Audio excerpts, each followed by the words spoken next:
নমস্কার, আমি স্বাগতা সাহা। আমি পাঠ করব বইমেলা। শীতের বিকাল সন্ধ্যাবেলা জ্ঞানের আসর হচ্ছে খোলা, তারই আলোয় সিক্ত হতে বইপ্রেমীরা দলে দলে। লেখক কবি স্টলের ভিড়ে নিজ রচনা পরিচিত করে, নবভাবনা নবচিন্তা প্রকাশ ঘটায় বইয়ের ভাষা। কবিতার আসর জমজমাট, বসেছে যেন চাঁদের হাট। নাচে গানে সুরে ছন্দে সংস্কৃতিটা সবার জন্য। কত লেখনীতে জমে ধুলা, শুধু একটি প্রকাশের আশা। একটি কুড়ি সুযোগ পেলেই ফুটতো যেন ফুল হয়ে। কত বইয়ের কত কথা, ঘর কাজ আঁকা শেখা।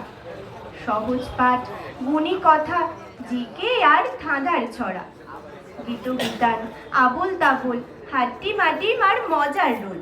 কাজী নজরুল রবীন্দ্রনাথ, আছে আরো নতুন পাঠ। বেচা কেনা চলছে ভীষণ, ওঠে নামে বইয়ের দর। মানুষ আর বইয়ের মাঝে মেলাটাই যেন সাঁকো বইছে। এক কোণেতে খাওয়া দাওয়া, আরেক কোণে ছবি তোলা। মধ্যিখানে বইয়ের মেলা, বই মেলা, বই মেলা। বই মেলা, বই মেলা, ফ্রিতে বাস আছে খাড়া। কবি সম্মেলনী, সাংস্কৃতিক চর্চা, উৎসব আমেজে বই মেলা। নমস্কার।